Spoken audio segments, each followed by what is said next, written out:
Vous allez écouter dans un instant une rencontre à la librairie Ombre Blanche, enregistrée samedi 11 mars 2023 avec Nadine Picaudot-Catus à l'occasion de la parution de son ouvrage La couleur du temps, édition Arcane 17, qui invite à une flânerie autour de 2 tableaux de Nicolas Tournier, peintre toulousain du XVIIe siècle, et de Valentin de Boulogne, un de ses inspirateurs romains, en dialogue avec Marie-Jean Sauré.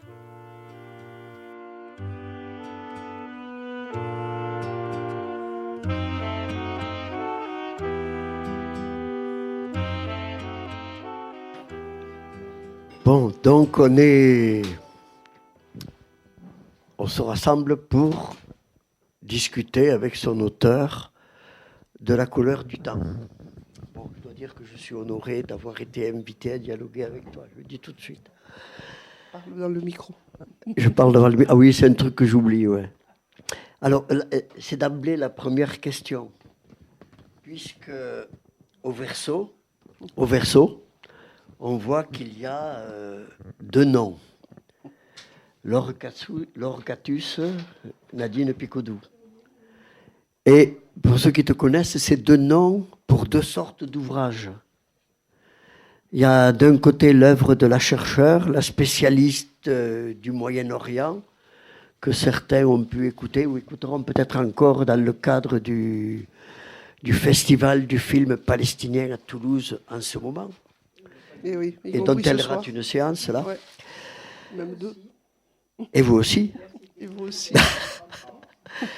Et d'autre part, l'auteur d'ouvrages, alors moi je dis plus intimistes, je ne sais pas si le mot convient, tu vas nous dire, qui croisent confidence, poésie, fiction, mais qui est nourri, on va le voir, d'histoire, de peinture, de géographie. Alors, ces 2 noms.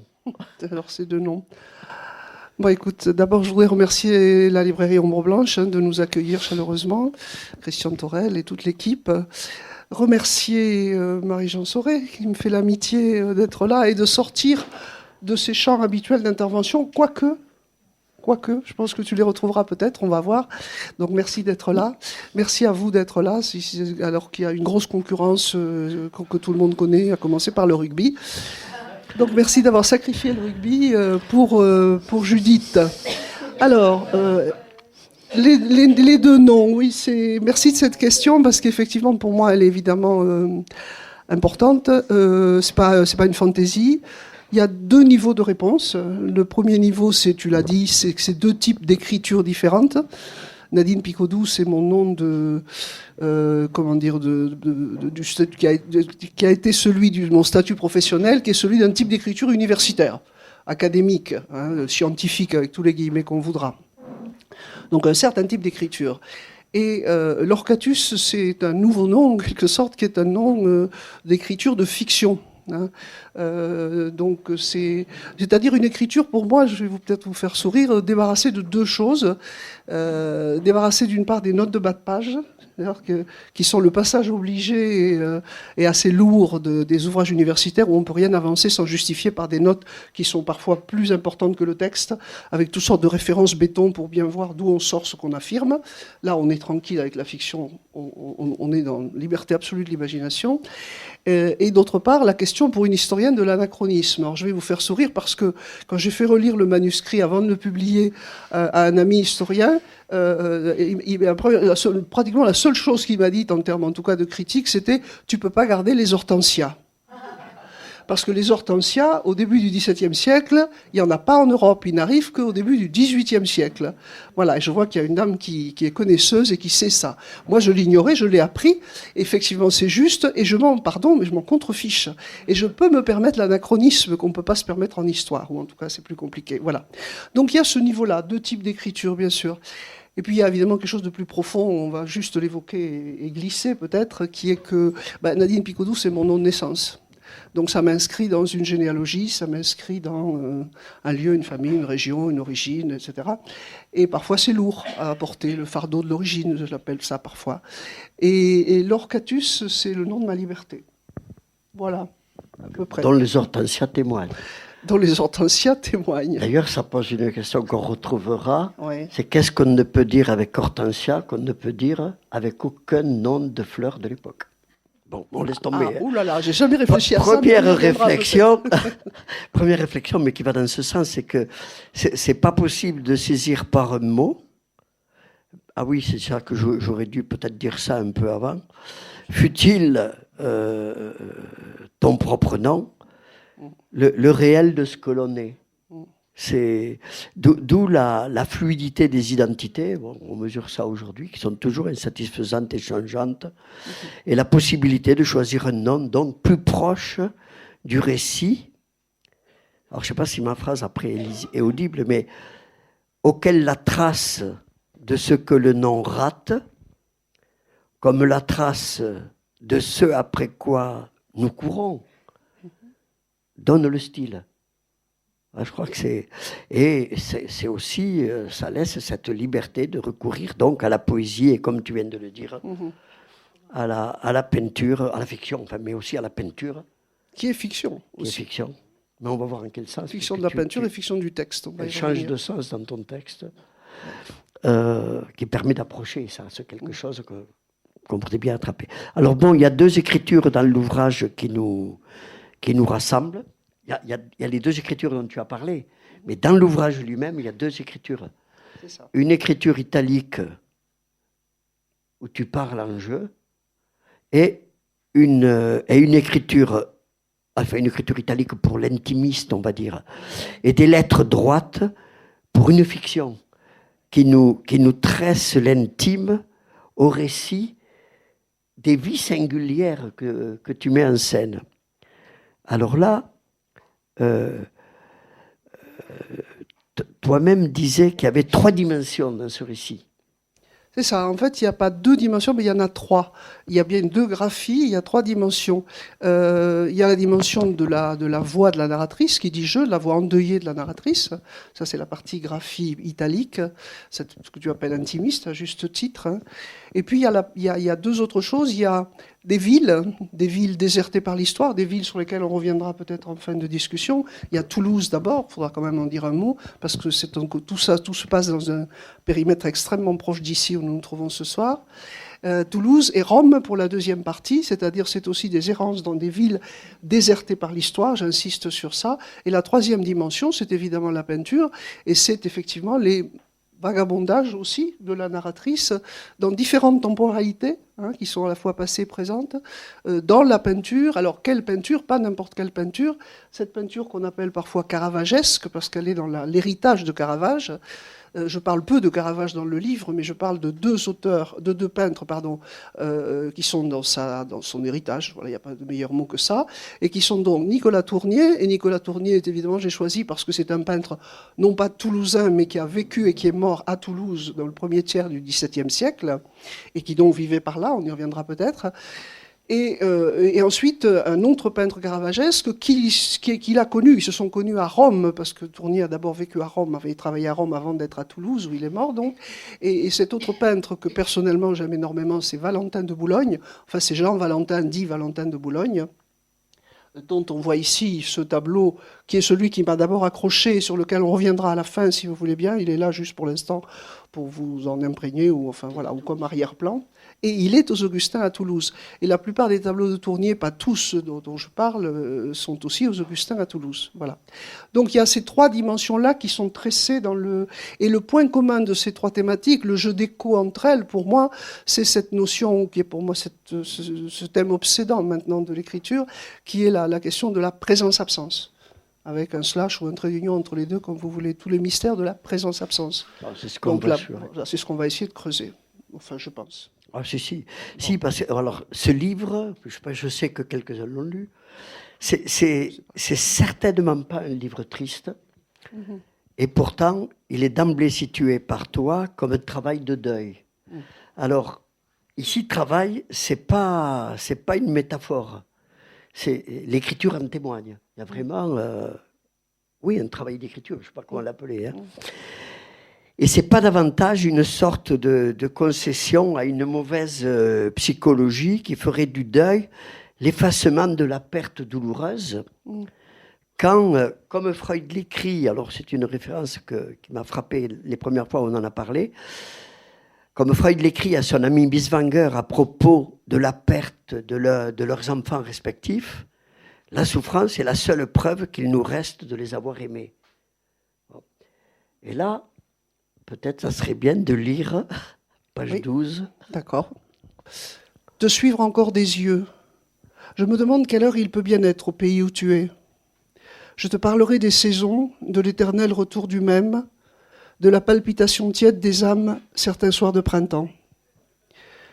Au début, on pense à tort que le pire sera de franchir le seuil des premiers matins, au jour de sidération, quand ta mort prenait toute la place, quand la douleur par de brusques assauts faisait plier mes genoux, et aveugler mon regard, me laissant à vif comme le sont les grands brûlés. J'ignorais alors l'absence infinie qui suivrait. Mais à propos du deuil, je voudrais rebondir sur ce que tu as dit. Effectivement, pour moi, ce n'est pas un travail de deuil, au sens qu'on attribue en tout cas à Freud, c'est-à-dire qu'il doit conduire d'une manière ou d'une autre à l'oubli, à l'effacement. C'est le travail du deuil, c'est-à-dire c'est le deuil qui m'a mise au travail. Je crois que ça, pour moi, c'est très important. C'est-à-dire que depuis, j'écris, et j'écris, quel que soit le thème, j'écris à partir d'une trace.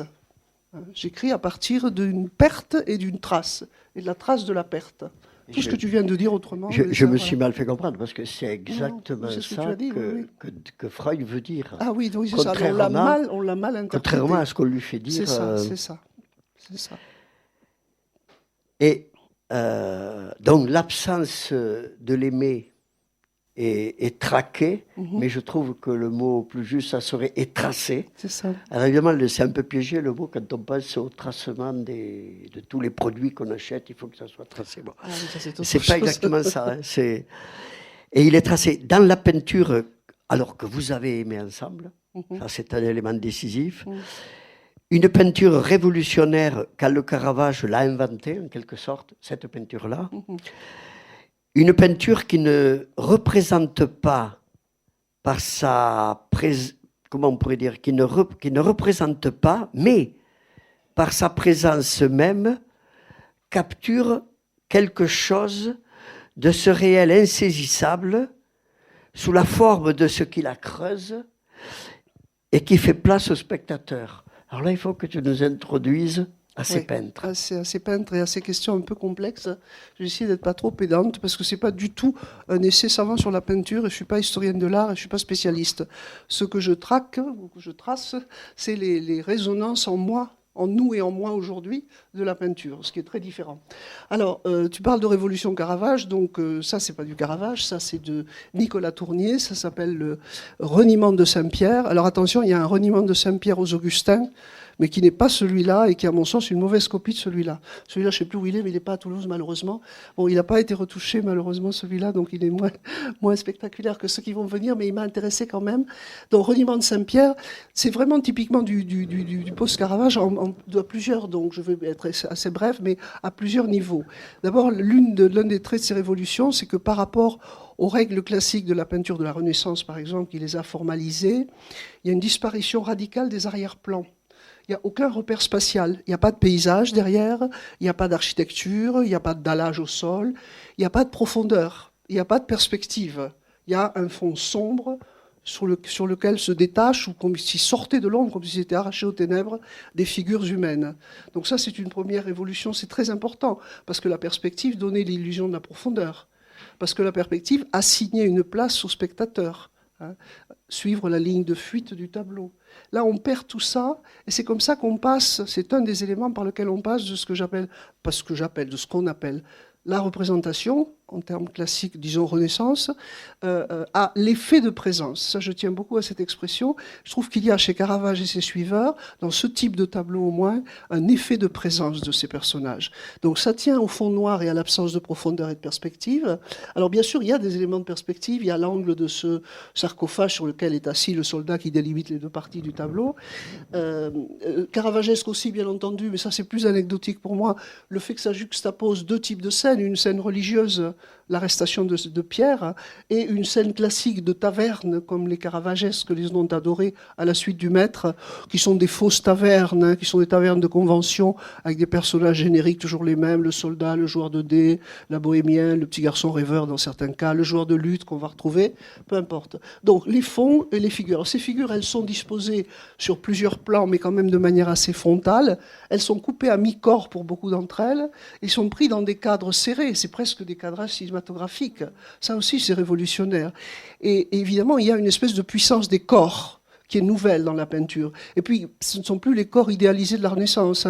Ce sont des corps de chair. Ce sont des corps présents de chair qui ont leur poids de chair, en quelque sorte.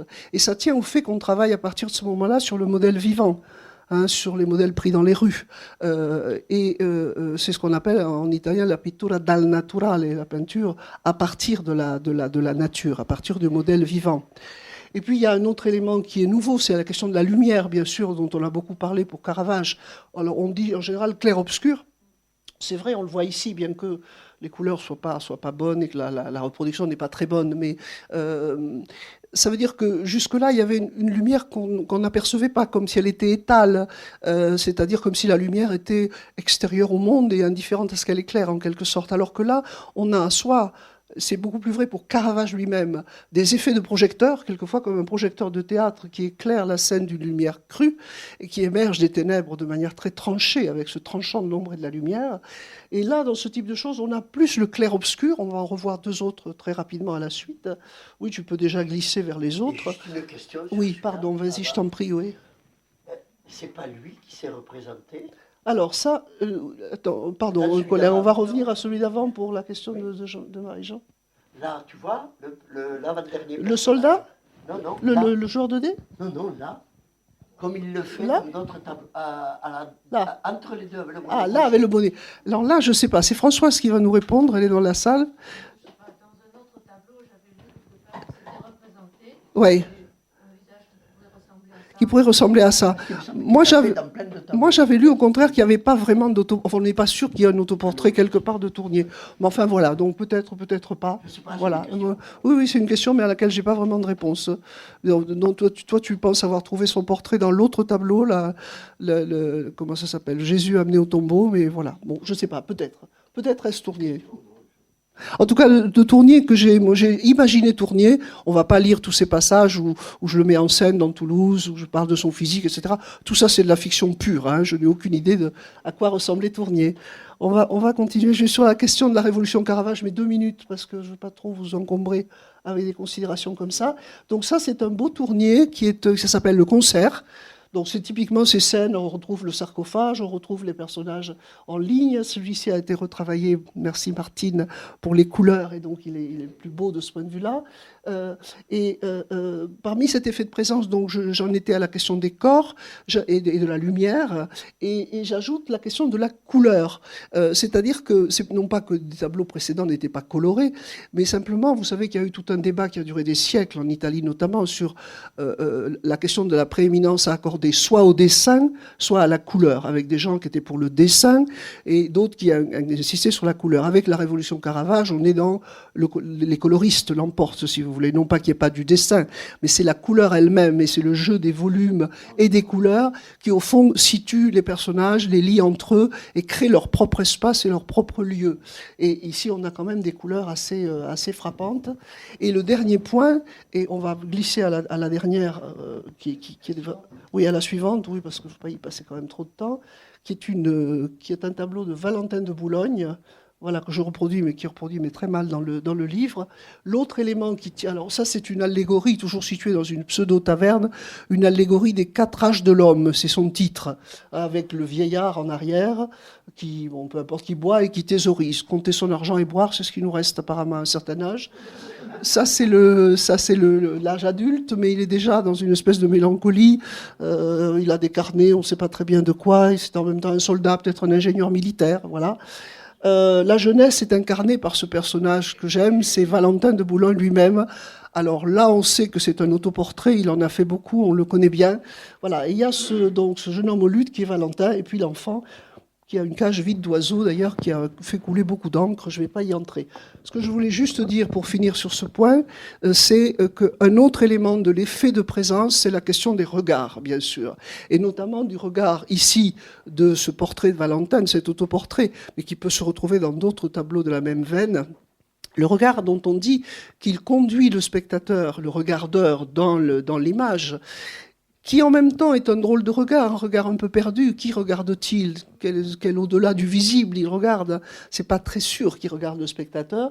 Peut-être en même temps, il le tient aussi un peu à distance. Il y a quand même toujours un gouffre, une distance en tout cas, entre le regardeur et l'œuvre. Voilà, donc c'est toute cette affaire-là. Tous ces éléments-là, que je récapitule pas, témoignent de ce qu'on peut appeler le glissement de la représentation telle qu'elle est formalisée à la Renaissance, et dans ses traits les plus classiques, et l'effet de présence de cette peinture qui commence avec ce basculement autour de Caravage. Il n'est pas le seul, évidemment. Voilà. Et donc, si vous voulez, dans la mesure où je travaille sur les résonances de la peinture en moi, et sur la question de la présence-absence, il est clair que la question de cet effet de présence est quelque chose que j'aime dans cette peinture-là particulièrement, même si on peut la trouver dans d'autres, évidemment. Voilà. Alors maintenant, comme tu disais, il y a de l'irreprésentable en même temps. C'est marrant parce que, mais c'est une association peut-être complètement à côté de la plaque, mais ça m'évoque la question de la sphinge à Oedipe. Qu'est-ce qui marche à 4 pattes le matin, à 2 pattes à midi et sur 3 le soir? C'est l'enfant, l'homme et le vieillard. Mais là, on voit, c'est pour ça que c'est une question existentielle et qui évolue avec le temps, qu'il faudrait inventer un 4e âge. Je ne sais pas sur quoi on marche quand on est jeune. Bon, Ça, c'est vraiment la question, une des questions. Oui. Et alors, au fond, puisque tu viens d'introduire cette question de l'absence, c'est un ouvrage qui est une sorte de preuve. Alors, je ne sais pas si... C'est pas exactement comme ça que tu le dis, mais que j'ai lu comme une sorte de preuve, paradoxalement, de l'inexistence du néant, par lequel on a pu se croire menacé avec la mort au bout. Alors certes, un compagnon s'efface, nous-mêmes, nous le suivrons un jour, mais les traces et les choses demeurent, qui serviront de départ, y compris les nôtres, à ceux qui créeront leur propre chemin d'existence après nous. Alors, j'ai lu ces pages, moi, je te dis 3 fois. Et la dernière lecture m'a convaincu d'avoir été en quelque sorte conduit vers les lieux, alors on va en parler, les ruelles de Toulouse, puis celles de Rome, et les peintres aimés. Alors d'y avoir été conduit d'abord par ce voyage à 2 auquel tu nous convies, sur la trace du disparu, d'avoir suivi les peintres dans leurs propres errances jusque dans leurs tableaux, c'est ce que la fiction met en scène, en quelque sorte. Parce que mettre en scène, c'est pas très bien dit, puisque justement, on finit par rentrer dans le tableau, qui est animé par l'écriture, et finalement, on découvre, c'est ce qui me semble être pour moi une des caractéristiques de cet ouvrage. Je te disais que pour moi, je ne sais pas s'il faut dire un petit grand ouvrage ou un grand petit ouvrage, mais il y a quelque chose de grand là-dedans. Un ouvrage qui efface la frontière entre l'écriture et la peinture, au bout du compte. Alors si ça c'est réussi, c'est bien parce que c'est je sais pas, bon, c'est un des enjeux, en effet, en tout cas. On discutera. Comment dire la peinture, oui, c'est ça. Et là, par contre, ce qui serait bien, c'est peut-être de lire concernant ce petit détour à Toulouse, puisque ça se passe quelque part par là. Alors voilà. Alors on va basculer sur Toulouse. Du coup, Colin, il va nous mettre 2-3 gravures sur lesquelles on va passer. C'est les pages, je sais plus. Oui, je vais lire, mais je vais 47, les retrouver. 48, je crois. Mais je voulais peut-être juste situer les les trois diapos. 37, 38. Donc un plan général de Toulouse au XVIIe siècle, à l'époque, le faubourg Saint-Cyprien, le Pont-Neuf. Je voulais vous faire observer là, c'est l'île de Tunis qui a disparu, hein, le long du quai actuel de Tunis. C'était une île là où il y a la Garonnette, etc. Tu peux situer Ombre Blanche. Tu peux situer Ombre Blanche. Oui, Ombre Blanche. Je n'ai pas essayé. Je ne sais pas. Voilà. Donc Toulouse au XVIIe. Et on va les balayer rapidement parce que après je vais répondre à Marie-Jean, je vais lire. Voilà, alors ça c'est intéressant parce que c'est au XVIIe siècle, ça veut dire que c'est avant les quais de Garonne, il n'y a pas de quais. Donc il y a des grèves, on va jusqu'au bord de la rivière comme ça, c'est comme ça que le faubourg Saint-Cyprien d'ailleurs régulièrement est inondé forcément. Donc il y a ici la grève, on est entre le Basacle et le Pont-Neuf qui est là. Voilà. Et je vais vous lire un passage où il est question de la population très, alors malheureusement pas sur la gravure, très nombreuse qui vit et travaille sur ces rives. Alors c'est peut-être d'abord 47, 48, puis 37, 38, c'est ça. C'est 47, 48 et 37, 38. C'est ça, c'est pas très long, hein, voilà, Toulouse. Je m'épuise à parcourir la ville où nous n'aurons pas eu le temps de marcher ensemble. La ville désertée par l'histoire qui prend la couleur de mon deuil, de cette distance qu'il creuse avec le monde. Toulouse des prélats, des pasteliers et des robins, de ceux qui se tenaient à l'écart du fleuve, de ses miasmes et de ses débordements. Tout est là, ou presque, les hôtels particuliers, la forêt des tours capitulaires et des clochers hexagonaux aux singulières fenêtres en mitre d'évêque, le corps massif des couvents aux murs aveugles, comme autant d'épaves échouées de spectres, de spectres navrés d'un monde englouti, où je peine à entendre les murs bruisser des murmures éteints. Quand l'histoire n'est plus à portée de mémoire, il reste un patrimoine figé qui porte la mort du passé et en éteint le feu. Étrange silence des berges et des gens de... Pardon, j'ai du mal à voir. Non, c'est pas ça, c'est que j'ai du mal à voir. Étrange silence des berges où les gens de Garonne ont sombré corps et biens, depuis que la ville a bâti des quais pour se protéger des rages du fleuve et balayé ce peuple industrieux et fort en gueule, aux mains brûlées de chaud, écorchées aux pierres, qui tannaient, foulaient, chaudronnaient, charroyaient, maçonnaient, charriaient la pierre, le sable et le bois. Des corps brisés qui pleuraient leurs enfants morts, faisaient couler le vin aux jours chômés, se prosternaient aux autels, processionnaient pour honorer Dieu et ses saints, ou simplement écarter le malheur. Des siècles de vie minuscule, de soif, de fatigue et de sueur, obstinément répétés afin que le monde ne cesse pas de tourner. Traces des pauvres gens effacés sur le sable par le ressac du temps. Restent les noms qui se survivent sur les plaques aux angles des rues, des noms étranges aux accents du parler perdu d'ici, Paradou, Pollinaire, Pargaminière. L'écriture vagabonde d'un lieu à l'autre, de la Dorade à Saint-Cernin et du Basacle à l'île de Tunis, maison absente de Nicolas Tournier, rue des Péroliers, au droit de l'hôtel de Bernuy, nulle trace. Oui, parce qu'en fait, Tournier, il habitait donc tout près d'ici. Quand la rue Gambetta va déboucher sur la rue Suot, il y a un petit élargissement là au centre, qui est l'entrée de la rue Pérolière. Cette partie de la rue Pérolière a été détruite plus récemment, je ne sais pas si c'est au 18e ou au 19e. Et donc, il est tout près de Fermat, en face du collège Fermat. Il habitait dans un hôtel particulier qui appartenait à un sculpteur local qui s'appelait Pierre Affre, et qui était son ami et qui le logeait. Voilà. Et donc, et alors, du coup, je l'imagine à un moment, on ne va pas le lire, mais se promener, on a une troisième, je crois, c'est le monastère de la Dorade. J'imagine à un moment se promener le soir vers les bords de Garonne. Voilà. Et alors là, on est, donc la Garonne est ici, on est dans cet énorme monastère bénédictin, dont il reste l'église de la Dorade, à l'endroit où il y a les Beaux-Arts. Ensuite, ici, aujourd'hui, tout ça s'est disparu.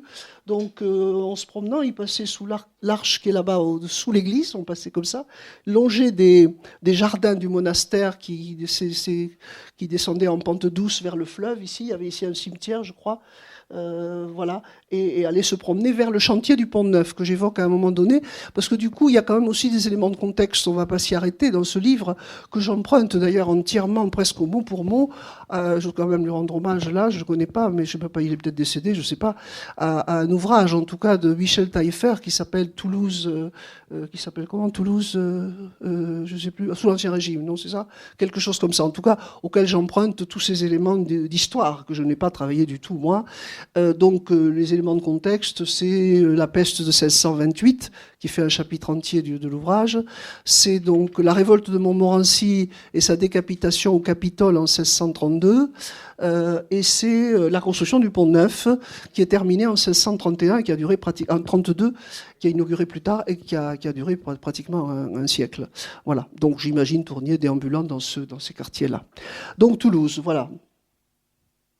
Ah, je voulais lire 37, 38. Ah oui, c'est pas fini Toulouse, pardon. Alors, je commence un peu en amont. Des soirs comme celui-là, c'est Nicolas Tournier, ne quittait pas l'atelier. Il demandait qu'on ne le dérangeât point. Inlassablement, il corrigeait un contour, épaississait un trait, ajoutait un glacis dans une quête sans fin qui le laissait exténué et fiévreux. Marie, c'est sa servante, imaginaire évidemment. Marie s'alarmait, préparait des bouillons, le tirait enfin de l'atelier, se lançait dans d'interminables histoires, ne lui laissait aucun répit. Elle revenait du Salin, il aurait dû voir ça. Il avait dû entendre sonner le glas du Thor. Elle avait couru à Saint-Étienne juste assez tôt pour voir le condamné arriver dans un chariot découvert, flanqué de soldats du guet et suivi des capitouls à cheval. La foule était énorme, contenue à grand-peine par les soldats. Elle n'avait plus qu'apercevoir l'homme agenouillé pieds nus et en chemise, faisant amende honorable, une torche de cire à la main. Elle aimait entendre ses bougres demander pardon à Dieu, au roi et à la justice. Et puis il avait fallu courir au Salin pour assister en bonne place à l'exécution. Se frayer un chemin au milieu des tables d'auberge, des tréteaux de baladins, des montreurs d'ours, des danseurs de cordes, des charlatans italiens qui vendaient leur viétan. Celui-là serait roué, ce n'était pas tous les jours, le crime était grave. Elle n'aurait pas su dire pourquoi elle avait plaisir à voir ça.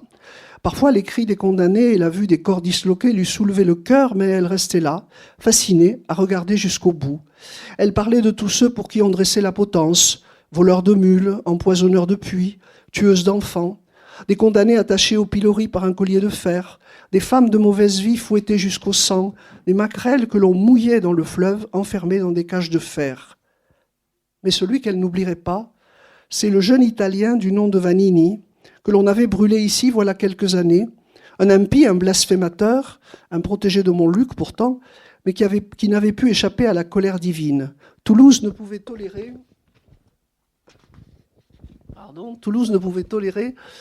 que l'on s'en prenne dans ses murs à la création de Dieu. Il en serait certainement d'accord avec elle. C'était l'hiver, le ciel était pur, elle s'en souvenait, un de ces hivers où les rivières gelaient, où les oiseaux raidis tombaient sur les chemins. On lui avait arraché la langue et toute la ville avait retenti de son cri. Un instant, le vacarme du Salin avait cessé, les hommes s'étaient regardés pris de saisissement, les femmes avaient brusquement tiré leurs enfants par la main. Des soirs comme celui-là, on restait longtemps assis au fond des cuisines, près des fenêtres couvertes de buée, à se taire, à regarder dehors. On songeait à l'hiver, aux choses qui finissent et qui sont sans retour. Cette note sur le silence, se taire, tombe bien là pour la suite. Mais juste pour dire qu'il y a place des Salins une plaque qui montre qu'à l'époque, être étudiant ou prof à Toulouse, c'était quand même pas la joie, puisque c'est Servat, Nollet, Bruno, Giordano Bruno et Vanini, un qui est brûlé à Toulouse, un à Rome, l'autre à Paris et le dernier à Genève. C'est ça. Et Bruno est passé à Toulouse. Et Bruno est passé à Toulouse. Oui, Bruno est passé à Toulouse. Il un peu plus tôt. Il dit qu'il a fini par. Il était donc, je crois, lecteur de philosophie. Et il dit qu'il a fui la fureur des étudiants de Toulouse, parce que c'était au temps de la dernière guerre de religion. Ouais. Donc les fureurs protestants et catholiques. Alors entre écriture et peinture, manque la voix. Mais c'est quelque chose que toi-même tu constates, cet effacement qu'il y a de la voix entre la musique et la peinture. Et c'est peut-être quelque chose qu'on retrouve la voix maintenant, là, en parlant, en t'écoutant. Je trouve d'ailleurs que ça me fait un effet, parce que c'est pas ta voix, bien sûr, que j'imaginais quand je l'ai lu. Bon, je suppose que ça fait la même chose pour chacun. Et l'ouvrage réussit à rendre présente, alors réellement présente, l'absence, mais je dirais au-delà de ces traces. Alors j'espère que l'image que je vais prendre ne choquera personne parce qu'elle n'est pas religieuse, mais c'est un peu comme les mystiques qui trouveraient une preuve de l'existence de Dieu, mais dans le fait même du plus réel de son absence silencieuse. C'est-à-dire, c'est tellement absent que c'est présent. C'est ça la présence-absence que j'évoquais tout à l'heure. Ouais. Voilà. Et ou peut-être on peut s'arrêter sur la lecture à la chapelle des Augustins. Ah oui. Alors ça, c'est à la chapelle des Augustins, hein, avec un ensemble d'autres éléments de tableaux de Tournier, un portement de croix, un moment du portement de croix qui a été acquis d'ailleurs, je ne sais plus, il n'y a pas très longtemps par les Augustins, enfin, dans les années 2000 et quelques, et la fameuse mise au tombeau. Ils sont dans une petite chapelle, dans la chapelle donc des Augustins. Donc voilà ce que ça donne ici dans mon texte. Je suis presque seul ce jour-là dans la chapelle des Augustins. Une exposition se prépare dans le chœur. De rares visiteurs circulent dans la nef. Il y a ce jour sale qui tombe des vitraux, l'ennui palpable du gardien, le poids de ton absence, dur, compact, qui sature l'air et marche devant moi comme une ombre. Je cherche le lieu, la juste place, ni trop près ni trop loin, ni trop bas, sinon on n'y voit rien, qu'une tonalité confuse où s'évanouit la représentation. Il me faut tourner autour du tableau, trouver un angle de vue, esquiver un reflet, pour qu'enfin l'œuvre apparaisse, pour la saisir dans son surgissement et puis laisser l'œil s'y reposer, s'abandonner à sa présence, en éprouver le rayonnement qui lentement s'insinue en moi. Dépasser la sidération première, attendre que le visible prenne, comme on le dirait d'un vernis ou d'une pâte. C'est ça? Oui, excusez-moi. Que le regard me ramène vers cet au-delà de l'œuvre, vers cette matière qui affleure dans la forme, me laisser aller à ce flottement de sens qui excède les significations établies. Le Christ descendu de la croix me fait face. Une force étrange émane de cette pyramide de figures posée au ras du plan du tableau, de la composition en oblique que dessine le corps du Christ mort au premier plan, à peine soutenu par Joseph d'Arimathie, de la théâtralité contenue des personnages disposés au second plan, parallèlement au corps du Dieu absent. Mais qu'est-ce qui fait cette présence verticale et souveraine du tableau ? Autant que nous nous tenions ensemble, graves et interdits devant l'énigme de la peinture, j'avais appris à m'astreindre avec toi à la description scrupuleuse, humble et méthodique des tableaux, à en épuiser la surface pour en approcher les abîmes. On sait que le premier geste pictural consiste à choisir un ton et à l'appliquer sur la toile nue, comme une empreinte pigmentée, une trace inaugurale. Ici, une lumière étale arrache les formes au fond brun noir où viennent mourir et se confondre les parties ombrées des figures et des objets. Rien chez Nicolas Tournier du partage abrupt de l'ombre et de la lumière, qui, dans les toiles de Caravage, magnifie les formes, comme une irruption de la grâce au cœur des ténèbres du monde. Mais un chromatisme assourdi et vibrant à la fois, qui irrigue la composition, le jaune orangé de la robe de Marie-Madeleine, le bleu turquoise du manteau de la Vierge, le rouge profond de celui de Jean, le mauve éteint du vêtement de Joseph d'Arimathie, le blanc jauni du linceul de Jésus, et jusqu'au noir du fond mêlé de rouge brun, qui enveloppe la verticale de la croix tenue par ces deux mains mystérieuses échappées des ténèbres. Je ne sais pas si vous les voyez, les mains, tout à fait mystérieuses.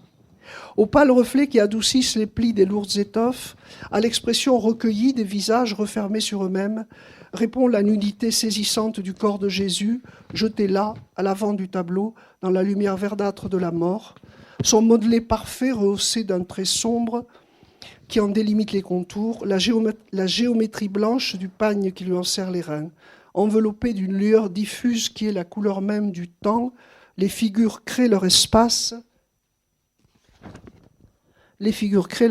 par le simple jeu des couleurs et des expressions, dans une mise en scène posée, une scénographie muette d'une gravité intemporelle, au plus loin de la narration. Tout a déjà eu lieu, tout a lieu maintenant, tout toujours recommence. Dans une relance à l'infini du désir, la peinture suspend le temps. Non, mais c'est vrai qu'il y a un effet. Et au passage, il y a une question latérale, tu l'as déjà un peu abordée. C'est que chaque chapitre donc est écrit, chaque chapitre de la première partie, moitié écriture droite, moitié écriture italique. Là, on est dans la seconde partie, dans le début de la seconde partie. La fin de la première. Ou la fin de la première, c'est pratiquement la dernière écriture italique. C'est ça. On la retrouvera à l'introduction de la deuxième partie et à la fin, oui. et tout à fait à la fin. Oui. un peu comme si la narratrice était, on le voit bien, finalement rentrée dans le tableau. Oui, peut-être, elle a disparu un peu, oui. Elle a disparu. Alors, je ne sais pas très bien d'ailleurs pourquoi elle a disparu. J'ai l'impression qu'elle a été happée par la peinture de Valentin de Boulogne, et notamment par la Judith, qu'on remet pour finir. Je l'appelle la Judith. La belle Judith des Augustins. Le jour où on pourra la revoir, ça sera très bien quand il va réouvrir. Alors on est à Rome là, qu'est-ce qu'on fait? Voilà, on est à Rome. Alors moi, j'ai encore quelques remarques, Vas-y. puisque bon, on va pas tarder. Oui, à 7h, il faut qu'on... Puisque tu fais de Nicolas, de Victor, du Caravage, du Tintoret, de Poussin, et de bien d'autres d'ailleurs. Il y a on rencontre d'autres, je laisse tomber. Tu en fais des contemporains. Alors, qu'est-ce que ça veut dire? Le contemporain, c'est pas celui qui répète le politiquement correct de son époque. Parce qu'à ce moment-là, il serait pour nous...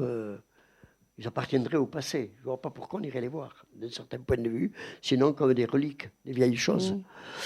Le contemporain, c'est littéralement celui qui ne répète pas ce qui s'est dit jusqu'à lui, qui s'est peint jusqu'à lui, mais qui peint quelque chose qui n'a jamais été dit, qui n'a jamais été peint. C'est-à-dire que c'est celui qui crée.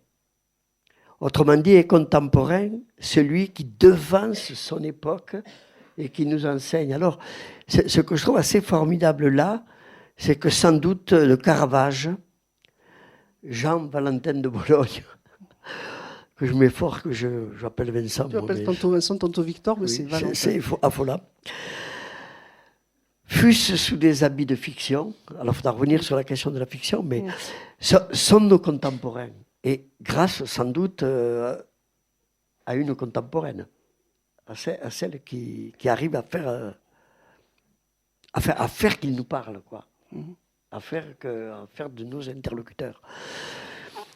Et c'est peut-être pas la moindre leçon, justement, de devoir constater que la vérité, alors je ne sais pas trop ce qu'il faut appeler comme ça, mais en tout cas ce qui touche à ce réel qu'on traque et sur lequel on n'arrive pas à mettre des mots, eh bien la structure de fiction, puisque le réel de l'absence, on ne peut pas le dire autrement. Et ça vient depuis le début, depuis les Hortensias. Ah oui, les Hortensias. Ah oui, absolument. Alors là... Je suis d'accord. Je suis d'accord. Mais sur la question du contemporain, je suis d'accord avec ce que tu dis. Anecdotiquement... C'est du Agamben, hein. Oui, je l'avais cru reconnaître, mais beaucoup plus prosaïquement, quand je préparais ce bouquin, donc je déambulais dans Toulouse, j'arrivais en plus à Toulouse depuis peu, et j'ai par moments complètement basculé dans ma tête dans le XVIIe siècle. C'est-à-dire, par exemple, il y avait un endroit près de chez moi, quand je passais devant le Cosmographe, hein, où je suivais Tournier parce que, et d'abord j'ai cherché pendant très longtemps, il a fait un gros chantier à la fin de sa vie à Toulouse, qui est le chantier d'une chapelle qui était la chapelle des pénitents noirs. Il y avait toutes sortes de chapelles de pénitents de toutes les couleurs, qui correspondaient à des confréries de temps de la contre-réforme, tout ça est très situé. Et il y avait une chapelle des pénitents noirs qui a disparu. Et j'ai passé mon temps à chercher, elle est à un jet de pierre de chez moi. Et en fait, j'ai pas trouvé la chapelle parce qu'elle n'existe plus. Elle est quelque part entre la place Occitane, l'entrée des boutiques Saint-Georges, par là, quelque part, là, voilà. Et alors, on suit Nicolas Tournier dans un chroniqueur toulousain qui parle de lui. On le suit arriver par la rue du Pré-Montardi, c'est-à-dire la rue du Cosmographe aujourd'hui, passer devant les Jeux de Paume, parce que c'était des Jeux de Paume. L'actuel Cosmographe est situé dans un jeu de Paume. C'est la rue des Jeux de Paume. Et comme en plus Caravage a été... a tué à Rome un de ses comparses de jeux de paume, etc. Donc je fais des liens avec tout ça. Et donc se diriger vers la chapelle des pénitents où il a cette grosse commande qui lui fait peur d'ailleurs et qu'il réalisera tout de même, pas tout à fait jusqu'au bout, avant de mourir. Et je voulais signaler ça parce qu'en même temps, la seule chose qui reste de la chapelle des pénitents, ça je l'ai découvert en lisant sur un blog, je ne sais pas quoi par hasard, sur Internet, c'est la porte. Et cette porte, en fait, elle a été transportée, Daniel, tu confirmeras, j'espère, elle a été transportée, c'est la porte du musée des Augustins.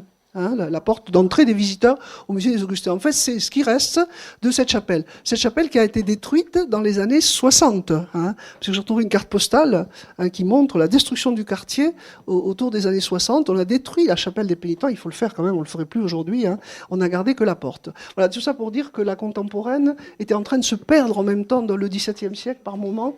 Et ça faisait un drôle d'effet de dédoublement des temporalités que je retrouve aussi à Rome, mais encore plus à Toulouse, Mais est-ce que c'est pas précisément, on pourrait presque pas dire le contraire, que c'est le XVIIe qui fait irruption Ah oui, là, en l'occurrence, c'était le XVIIe qui faisait irruption. d'un seul coup. Oui. Ah, oui. Parce qu'il y a quelque chose qu'on peut pas dire autrement. Moi, je reste sur ce. Oui, tu as raison. Et là, il y a deux choses peut-être à dire avant de s'orienter vers dans des cette questions. discussion. C'est lire quelque chose sur le voir et puis finir sur Judith peut-être. Oui, sur Judith. Mais je voudrais peut-être commencer par Judith. En fait, tout à l'heure, tu m'as posé une question que je me pose moi-même. Donc, comment ça se fait qu'on perd un peu, la narratrice se perd en cours de route un peu, sa voix se perd. Et au fond, on bascule dans quelque chose qui est le face-à-face du peintre et son modèle autour de ce tableau-là. C'est l'objet de la deuxième partie, c'est ça. Enfin, c'est toute une réflexion sur le lien entre le peintre et son modèle. Complètement imaginé, évidemment. Alors, mais c'est quand même partie d'interrogation sur cette Judith, parce que c'est une Judith avec la tête de Loferne. Vous l'aviez vu dans le coin quand même, faut pas l'oublier. Or, Valentin de Boulogne, comme Caravage, comme beaucoup d'autres caravagesques, a peint d'autres Judith et Holoferne, qui d'ailleurs montrent en général l'action en train de se faire, c'est-à-dire l'épée levée qui va trancher la tête d'Holoferne, etc., avec la servante qui attend avec la besace ouverte pour mettre la tête coupée, parfois dans certains tableaux, comme celui d'Artemisia Gentileschi par exemple, avec des jets de sang qui jaillissent sur les coussins blancs, etc. Bon, des montages serrés, une espèce de dramatisation et la représentation de l'action en train de se faire. Ici, on est quand même dans une curieuse situation où on a le sentiment d'être devant un portrait de femme. Dans un premier temps, si on ne faisait pas attention, on pourrait presque ignorer la tête d'Holoferne. Or, Valentin n'a pas fait de portrait de femme, c'est le seul. Et puis, c'est pas un vrai portrait. Je veux dire, c'est pas une commande de portrait qu'il aurait faite, c'est bel et bien une Judith avec la tête d'Holoferne. Donc c'est tout à fait singulier et unique dans son œuvre que ce tableau. Outre que je le trouve très beau visuellement, que je trouve, bon ça se voit mal sur des reproductions comme ça, mais le chatoiement des couleurs, la vibration des couleurs, le jeu des ombres et des lumières sur le visage, etc. Tout ça m'impressionne, tout ça me frappe, mais en même temps m'interroge le fait de qu'est-ce que c'est que ce portrait qui n'est pas un portrait véritablement, qu'est-ce qu'il a voulu faire. Et à partir de là, mon imagination est partie. Et donc, j'ai fait de cette personne une servante d'auberge que j'ai appelée Flavia. Voilà, qui a une copine qui s'appelle Giovanna, qui est un peu le cœur dans cette histoire, c'est-à-dire qui raconte les choses, qui fait un peu l'arrière-plan, qui raconte des choses intimes de Flavia, qui raconte des choses au peintre, qui raconte aussi la mort de Valentin, qui est une mort spectaculaire. Voilà, bref. Et donc, je l'ai appelée Flavia, et elle est le modèle de Judith, et donc la seconde partie est en fait véritablement centrée sur ça, les rapports du peintre et son modèle, et tourne beaucoup autour de ce tableau-là, qui évidemment est loin d'épuiser l'œuvre de Valentin et qui est singulier. Et tu fais une hypothèse sur ce qu'elle montre avec le doigt. Alors, ce qu'elle montre avec le doigt, c'est pas une hypothèse à moi. Ce qu'elle montre avec le doigt, c'est qu'elle témoigne devant Dieu de l'acte qu'elle vient de faire. C'est ce qu'on lit partout. Moi, ce qui m'a frappé, par contre, c'est qu'elle n'a pas de jolies mains. Hein, elle a des mains plébéiennes, si on veut. Elle a des mains de travailleuse. Alors peut-être que inconsciemment, je ne sais pas si au début je me suis dit ça, c'est pour ça que j'en ai fait une servante d'auberge, je ne sais pas exactement. Et donc je joue sur le contraste entre une fille qui arrive dans l'atelier et qui va se déshabiller grâce à l'aide de son amie Giovanna et qui va revêtir chaque fois ce lourd brocart bleu pour poser pour Valentin, avec toutes les pensées qui affleurent en elle et en Valentin qui la regarde, etc. Voilà. Alors, tu voulais que je lise pour finir, et on va finir avec ça, peut-être deux petits passages très courts. Je faisais là, devant ces corps de peinture arrachés à une nuit sans fond, l'expérience de ce point où les temps se rejoignent et se touchent, où l'œuvre retient en elle la somme des regards perdus qui se sont un jour posés sur elle. Nous avions été là. Je me laissais traverser par le timbre de ta voix impatiente et solaire, le timbre d'une voix qu'aucune écriture ne pourra jamais formaliser. Nous avions fait de la jouissance des œuvres peintes une jouissance de langage, poussant les mots dans leur retranchement pour dire la radicalité du geste pictural et de ses résonances en nous. Exposés ensemble à la présence intraitable de la peinture, nous avions tenté de plier les mots aux fascinations du regard. Jetés ensemble à corps perdu dans cette esthétique de la lumière et de l'énergie, nous avions fait l'expérience exaltée de l'être au monde dans le voir. Voir sans merci jusqu'à l'hallucination, jusqu'à la dissolution de l'être dans la force pure de l'exister. Dans l'ordre complice de la chapelle, Caravage, parce que là on est devant des Caravages à Rome, m'ouvrait le temps retrouvé. Nicolas Tournier avait été là, et Bartolomé Manfredi, et Orazio Gentileschi, et Nicolas Régnier, et Simon Vouet, et tant d'autres, auxquels Caravage avait ouvert la voie, et Valentin de Boulogne, le plus grand d'entre eux, que l'histoire ne saisit guère que dans sa mort, un jour caniculaire de l'été 1632. Il a tout juste 41 ans, il vient d'une lointaine campagne de France et d'une obscure lignée de maîtres verriers. Rome l'a révélé à lui-même. Et peut-être pour finir juste sur Judith... on va faire 2 petits passages qui ne sont pas tout à fait consécutifs pour terminer, qui jouent entre Flavia et Judith. Donc Flavia, c'est le modèle, ne se reconnaît pas dans cette Judith. Il lui arrive même d'en être jalouse, tant Valentin n'a Dieu que pour elle. Lui voudrait pouvoir lui dire avec des mots simples que peindre un visage ne consiste pas à donner à voir ce qui existerait déjà, mais plutôt à rendre compte des joies et des chagrins oubliés qui se sont sédimentés en lui, de la somme des impressions ressenties en sa présence aussi, de tout ce qui se joue en deçà ou au-delà du visible. Peindre un visage, c'est comme libérer une force, pas une essence qui serait cachée derrière les apparences, non, simplement la force même de la vie. Le portrait opère une métamorphose, une transfiguration, un passage de la forme au-delà d'elle-même. Il ne révèle pas la vérité d'un être, il déplace, il transpose, il ajoute au réel, normal qu'elle ne se reconnaisse pas. Le discours du peintre ne l'atteint guère. Quelque chose pourtant a imperceptiblement changé dans la manière dont elle éprouve son corps. Elle se sent allégée, comme laver du stigmate inscrit au cœur de son ventre. Je ne vous dirai pas pourquoi, il faut le découvrir. C'est comme si elle s'était non pas reconnue, mais trouvée. Non pas elle, Flavia, une femme livrée aux tâches nourricières et au retour des saisons, rivée à un destin dans ce quartier dont elle ne s'échapperait jamais, mais une part ignorée d'elle-même, qui lentement prend forme dans ce simulacre, là, sur la toile. Quelque chose en elle s'aiguise, se concentre, comme un acquiescement au monde. Elle s'éprouve infinie. Judith emplit l'atelier de sa présence souveraine. Index pointé vers le ciel, elle prend Dieu à témoin de son acte. Tout a déjà eu lieu. La tête d'Holoferne repose à l'angle droit du tableau, figée dans une mort qui ressemble à la lourde torpeur de l'ivresse. Nulle trace de sang, nulle servante édentée prête à enfouir dans sa besace la tête du géant, rien qu'un face-à-face entre l'héroïne et le spectateur. Impérieuse et solaire, elle se tient là, dans une fièvre retenue, un singulier mélange de triomphe et de gravité. Offerte à la lumière et caressée par l'ombre, prise dans la vibration étourdissante de la couleur. Avec cette manière d'être à la fois somptueusement présente et toujours légèrement en retrait, comme la plupart des figures de Valentin, où affleure un désir travaillé par le manque, une présence creusée d'absence. C'est le mot de la fin. Une question concernant l'immense plaisir de la description qu'on remarque dans ce livre. Description des tableaux, mais pas seulement, description des ambiances, des villes, et même imaginaire des pensées, par exemple de cette Flavia. Donc, il y a comme un luxe descriptif, et j'aimerais que tu reviennes sur les divers étages qu'on peut y trouver, les divers bonheurs que tu y trouves, que ce soit le plaisir de l'érudition, le plaisir de la jouissance esthétique, le plaisir d'une osmose avec les œuvres, avec une époque reconstituée, ou surtout, j'ai l'impression, le plaisir du partage. Partage avec ton conjoint disparu, partage maintenant avec le spectateur et le lecteur, surtout. Chère Françoise, je ne saurais mieux dire. Tout à fait d'accord, c'est tout ça à la fois. C'est tout ça à la fois. Merci pour cette... c'est pas une question, parce que j'ai rien à répondre. C'est une analyse que je trouve pertinente. En tout cas, c'est bien tous ces plaisirs-là que j'éprouve. Oui, en écrivant ça. La question ennuyeuse promise. Page 60. Enfin, c'est le passage que tu as lu là, ce flottement de sens qui excède les significations établies. Qui excède les significations établies, oui. C'est ça. Hein. Oui. C'est la peinture caravagesque ou c'est la peinture en général?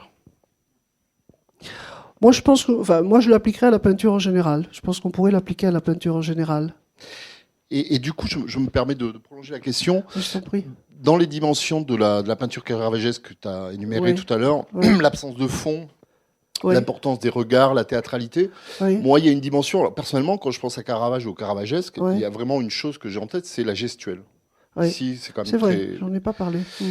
Et alors, je fais un lien, il est peut-être abscon entre les deux choses, c'est-à-dire que cette gestuelle, en fait, c'est assez visible ici. Enfin, on a le sentiment, mais j'ose pas le penser, que le geste est raté, quoi. Enfin, on voit toi, tu m'as rarement. dit déjà l'autre jour que le geste était raté. Oui, le geste, tu veux dire non, mais j'ose pas le dire. J'ose pas dire qu'il est raté. raté. Non, il est maladroit. Mais c'est pas un geste naturel. Enfin, non, il y a une signification. Alors, il me fait penser à un autre geste très célèbre de la peinture italienne, c'est l'espèce de bénédiction du Christ dans le jugement dernier de Michel-Ange, qui est pas non plus un geste tout à fait très ordinaire, quoi. Bon, cette gestuelle, moi, elle me frappe et en même temps, je n'en comprends pas toujours la signification. C'est comme s'il y avait quelque chose qui excédait. Je pense le souper d'Emmaüs, le Christ avec ses bras, et un geste dont on ne comprend pas totalement le sens. Enfin voilà, cette gestuelle, est-ce que tu en penses quelque chose? Oui, non, je n'ai rien de plus à en dire. Je suis d'accord avec toi sur le caractère peu naturel et maladroit, je pense, de cette main ici. Bon, sa signification établie, justement, c'est de dire c'est une prise à témoin de Dieu. C'est quelque chose de classique, on retrouve en effet dans d'autres tableaux avec d'autres significations, Christ bénissant, etc. On est d'accord avec ça. Bon, après, sur la gestuelle en général de chez Caravage, c'est vrai que j'en ai pas, Caravage et les caravagesques, c'est vrai que j'en ai pas parlé parce que j'ai pas montré beaucoup de tableaux qui s'y prêtaient, parce que c'est une toute petite, évidemment, échantillon de choses qui sont... C'est là où c'est pas une analyse exhaustive évidemment, du tout de ça. Il y a un côté théâtre arrêté, moi, qui me frappe beaucoup. Il y a un côté... j'ai coutume de rappeler, j'adore dire ça, mais peut-être parce que certains l'ont vu.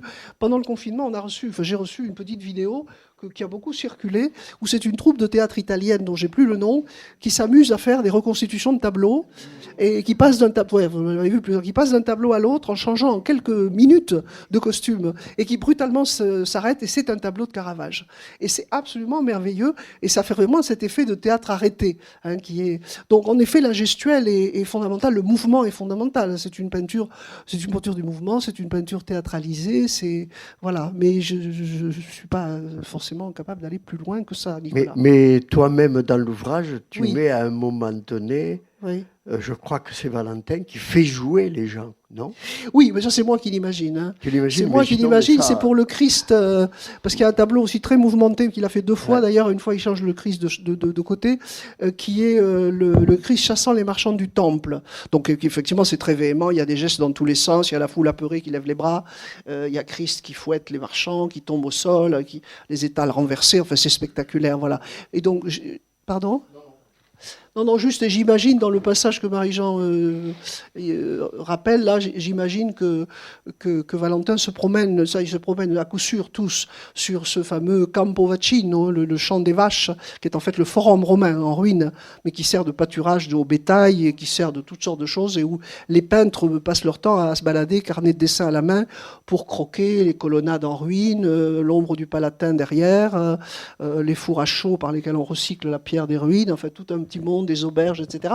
Et il y a effectivement des tableaux, énormément de tableaux, de petits tableaux d'ailleurs, ce qu'ils s'appellent des vedute, des vues de Rome, qui deviennent un phénomène de mode à l'époque. On en trouve partout en vente, dans les auberges, dans les arrière-boutiques, etc. Et qui représentent donc, parmi les choses représentées, il y a des troupes de comédiens en plein air, des comédiens italiens, de la Commedia dell'arte et ce genre de choses, sur le fameux Campo Vaccino, sur le forum. Et donc j'ai imaginé Valentin un jour confronté à cette pièce de théâtre. En fait, j'ai imaginé ça à partir d'un de ces petits tableaux et qui effectivement convoque dans son atelier, et là j'ai pensé à la vidéo reçue pendant le confinement, vous voyez comment les choses s'opèrent en zigzag comme ça, j'ai pensé qu'il invitait les comédiens à venir les faire poser dans son atelier pour croquer, enfin pour au moins placer les traits principaux, les volumes de Jésus chassant les marchands du temple. Mais ça fait partie des éléments qui font qu'au fur et à mesure où le livre avance, on a l'impression de rentrer dans la toile Voilà. et que la toile est animée. Oui. Et je t'avais Oui. dit que c'est ce que tu as lu tout à l'heure, là. Oui. Nous avons été ici, Oui. où c'est d'abord vous deux devant, Oui. et puis après tu dis, mais Valentin a été là, ma chère a été là. Oui, oui, c'est ça. Et je te disais que il y a un tableau, c'est celui des Époires finis, Oui, oui. où il y a marqué dans le tableau, Ik fuit Johannes van Eyck. Voilà. Il a été là, d'ailleurs on le voit dans Van le Eyck. tableau, et il y a vraiment quelque chose de... Oui. Voilà, je ne sais pas comment le dire. On rentre dans le tableau et on vit avec. Oui. Bon, mon idée, c'était de rentrer dans les tableaux, en effet. Ça, si c'est réussi, je suis contente parce que c'était comment dire, c'est une promenade dans les tableaux, c'est une promenade dans la peinture. Ouais. Dans les deux sens, c'est-à-dire le regardeur rentre dans la peinture le regarde, il y a un double jeu, mais on entre dans le tableau. Martine. Alors, je vais rebondir sur cette main maladroite. Ah oui. Qui au fond est très très intéressante. Je pense qu'une image parfaite, avec une main léchée, ne nous intéresserait pas. Il faut pour nous une part de liberté. Une image qui n'a pas de mystère, qui dit tout, nous intéresse pas du tout. Voilà. Et je crois que cette main levée, maladroite, en fait, nous intéresse et nous happe. Merci, je suis bien d'accord. C'est la bonne réponse à la maladresse présumée de la main. C'est impossible de faire ça. Il y a encore une. C'est marrant, au début on n'a pas envie de poser des questions, mais après on peut plus arrêter. Est-ce que tu as dans le futur, Parle dans le une micro, fois que tu t'es promené dans les tableaux avec cette conversation avec ton absent, est-ce que tu as prévu pour pas oublier ton homme, d'autres matières, musique la peinture. et tout, autres matières que la peinture. J'en ai déjà écrit un. Ouais. J'en profite pour le placer.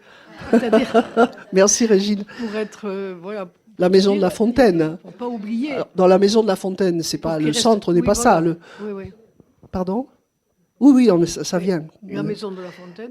Mais il est présent absent aussi dans la maison de la tout Fontaine. le Parmi temps. les fantômes de la Tout le maison, temps. il y est. Mais si tu veux, ça va s'épuiser. Il y a la photo. Il y a la Ça va peinture. s'épuiser. Pour Ah bon?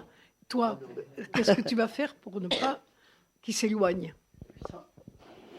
En Alors, plus qu'il de ne pas tout qu'il ça. s'éloigne, je ne sais pas ce que je vais faire dans l'avenir, on verra, mais ce qui est sûr, c'est que le travail, parce qu'effectivement, je rebondis sur le mot travail, qui pour moi est important, Marie-Jeanne l'a souligné, le grand travail depuis un certain temps, et qui va effectivement prendre de plus en plus de place dans les années à venir, c'est comment faire pour le retenir encore. Voilà. Oui, Donc- c'est ce que je veux dire, pour qu'il C'est ça. reste avec toi. Et que- Voilà. que- Ben, que j'y cette travaille, absence j'y devienne- travaille. Oui, oui. J'y travaille. C'est un vrai Merci. boulot. Ah ouais. Alors le suivant, si jamais il sort, il y aura encore de la peinture, ça sera plutôt Rubens. Est-ce qu'il faut vraiment un support ou un troisième support? Il y a aussi. Ouais, c'est vrai. Est-ce qu'il faut un troisième support ou Un donc tu troisième, feras c'est-à-dire tu as dit l'écriture et ensuite la peinture. Ah oui, d'accord. Ou alors Non, de toute façon, l'écriture est là. Bon, C'est après, inépuisable. la médiation, effectivement, elle passe par la peinture, là, beaucoup. Mais Par est-ce notre qu'il y a regard pas- partagé sur la peinture que je tente de retrouver Est-ce qu'il n'y aujourd'hui. a pas un support intérieur, c'est-à-dire le tien, ta psyché, qui va fabriquer un monde à l'intérieur, un objet interne qui est éternel? Oui. Hmm. Elle est déjà un peu présente. Oui, je voilà, on pense. passe de l'un à l'autre. Oui, oui, en effet, Mais on n'a l'un pas besoin n'empêche d'un pas autre l'autre, support. hein. L'un Oui. n'empêche pas l'autre. Oui, oui, je suis d'accord. Je n'ai pas forcément besoin d'un autre support. C'est ça que tu dis. Oui, oui. Moi j'avais prévu de lire une citation. J'y avais renoncé là, mais je vais la lire. Eh bien, lis là si tu veux, c'est très bien. Parce que S'il n'y a pas pour d'autre. moi, ça va dans le, Ah dans oui, le sens de d'accord. cette question. Alors j'ai un peu honte parce que c'est une citation que j'ai extraite d'un autre livre, de Pierre Bruno. Et j'avais participé à sa présentation ici il y a quelques jours. Il y a un mois, je crois. Ça s'appelle La réalité. Je vous lis ce paragraphe. Alors évidemment, je suis obligé de traduire un moment. La réalité ne connaît qu'un seul affect qui la valide, la satisfaction. Et là, Pierre Bruno a une formule pour dire que la satisfaction, ce n'est pas la jouissance des choses. Alors il continue. Pourquoi ne pas parier sur une satisfaction antume, c'est-à-dire d'avant la a posteriori, enfin le contraire de posthume, d'avant la mort. Pourquoi ne pas parier pour une satisfaction antume? La certitude que tant l'organique que l'inorganique sont toujours là après la mort du sujet, et que cette réalité n'est pas la vie éternelle du sujet, mais celle des choses dont la rencontre a fait symptôme dans sa vie, aussi brève ou longue qu'elle ait pu être. Les choses arrivent. Qu'elles arrivent est la seule définition alors, du réel de l'existence.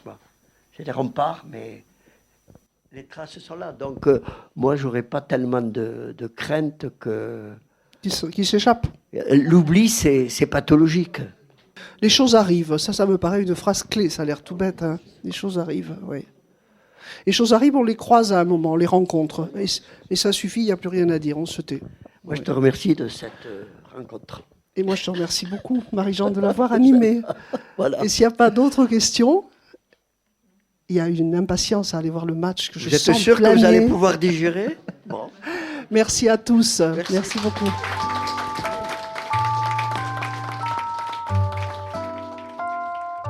C'était Nadine Picodou-Catus, autrice de La couleur du temps, aux éditions Arcane 17, à la librairie Ombre Blanche le 11 mars 2023, en dialogue avec Marie-Jean Sauret. Nadine Picodou-Catus a aussi fait paraître J'ai pris des trains dans l'hiver chez Arcane 17 et La Maison de la Fontaine chez Unicité sous le pseudonyme de Laure Catus. Réalisation et mise en onde Radio en collaboration avec Radio Plus et Radio Terre.